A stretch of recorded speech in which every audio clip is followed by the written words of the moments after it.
삼부자의 곰잡기.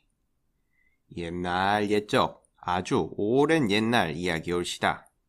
동산에 병풍을 치고 앞산 뒷산 담을 둘러서 불어오는 찬바람도 길이 막혀 돌아서고 밝은 해와 달도 발돋움을 하고서야 넘겨다보는 두매 산골 한 동리에서 아버지 김서방과 맏아들 영길이, 둘째 아들 수길이 세 식구가 날마다 재미있게 살아가는 집이 있었습니다. 그런데 가난한 이 세 식구는 땅이 없어서 농사도 못 짓고 미천이 없어서 장사도 못하고 오직 산짐승 사냥하여 겨우 그날을 지내갔습니다. 사냥을 한다고 해도 총이나 칼이나 창 같은 것이 없어 맨주먹에 몽둥이 한 개씩을 들고 무슨 짐승이든지 만나는 대로 때려잡는 것이었습니다. 그래서 노루, 사슴, 토끼 같은 작은 짐승은 말할 것도 없고 산돼지나 곰 같은 무서운 짐승이라도 만나기만 하면 영락없이 때려잡곤 하였습니다. 이렇게 말하니까 여러분이 혹 수길이네 삼부자를 모두 기운이 무척 센 천하장사인 줄로 생각하시는지도 모르겠습니다마는 이 세 사람은 결코 장사도 아무것도 아니요 그저 보통 사람이었습니다. 그러기 때문에 그 동리 사람들은 모두 수길이 삼부자가 아무 무기도 없이 커다란 곰을 잡아오는 것을 이상스럽게 여기었습니다.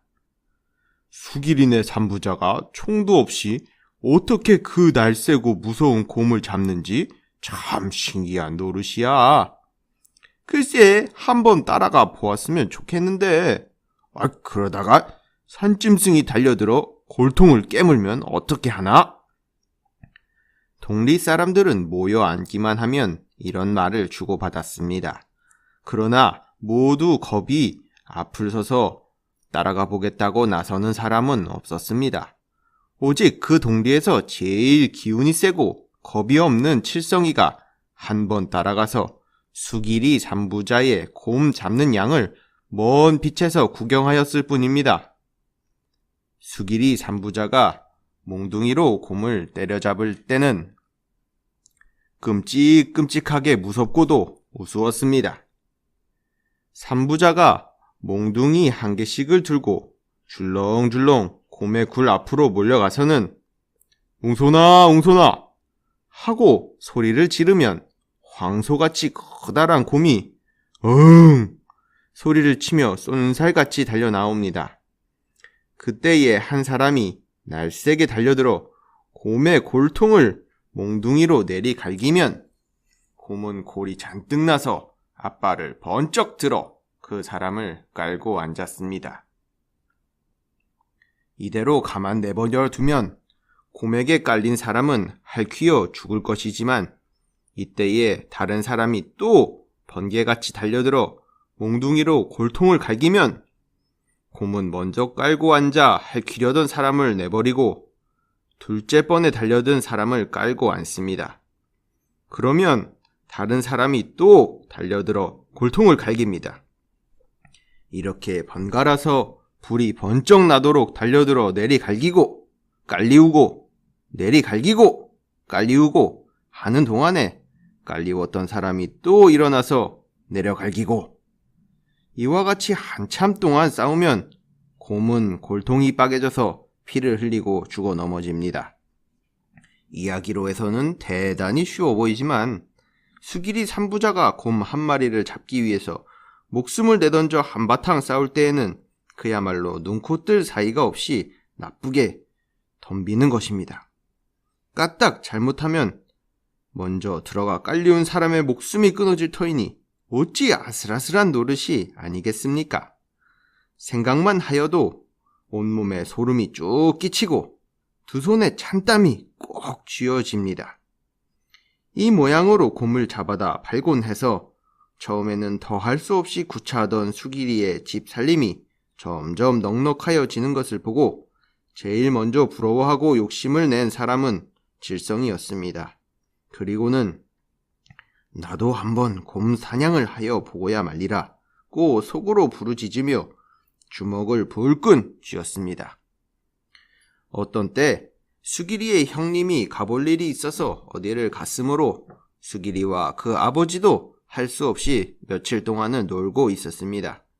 이때에 칠성이가 달려와서 요사이는 어찌해서 곰사냥을 하지 않습니까? 고 수길이 아버지에게 물었습니다.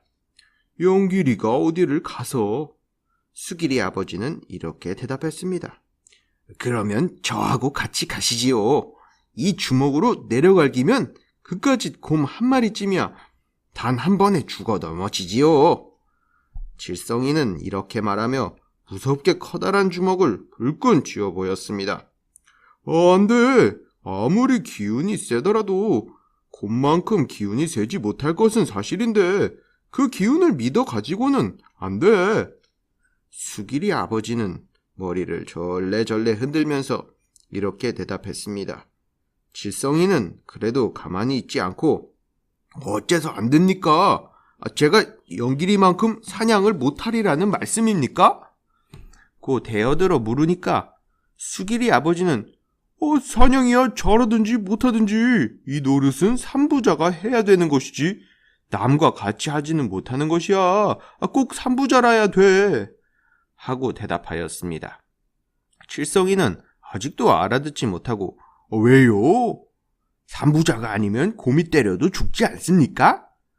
고 물었습니다. 아니, 딴 사람이 때린다고 곰이 죽지 않을 리야 없지. 때리기만 하면 물론 마찬가지지. 그렇지만 우리가 하는 사냥은 목숨을 내놓고 죽기 살기를 함께 하기로 하고 달려들지 않으면 안 되는 것이야. 친부자간이나 형제간에서는 아무리 내 몸이 위급하더라도 나 하나만 살 생각을 두지 않고 죽어도 같이 죽고 살아도 같이 살기로 자꾸 달려드니까 나중에는 곰을 잡지만 다른 사람이야 어디 그런가? 그래서 안 된다는 것이야. 이제는 알아들었나? 수길이 아버지는 이렇게 말하며 칠성이의 얼굴을 들여다보았습니다. 가만히 앉아서 이야기를 듣고 있던 칠성이는 네, 알아들었습니다. 그렇지만 저는 결단코 내 몸이 급하다고 먼저 도망을 하지는 않겠습니다.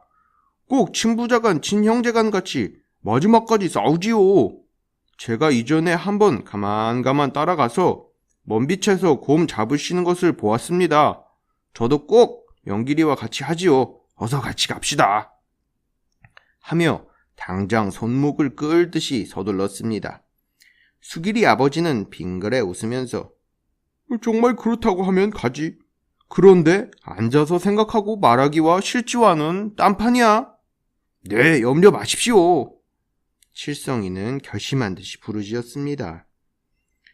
이리하여 세 사람은 산으로 올라가서 어떤 커다란 곰의 굴 앞까지 갔습니다.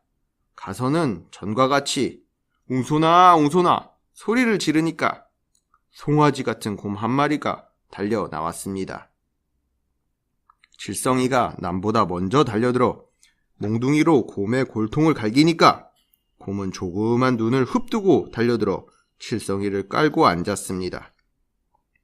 이때에 수길이 아버지가 달려들어 골통을 내려 갈기니까 곰은 칠성이를 놓고 수길이 아버지를 깔고 앉습니다. 또 수길이가 달려들었지요.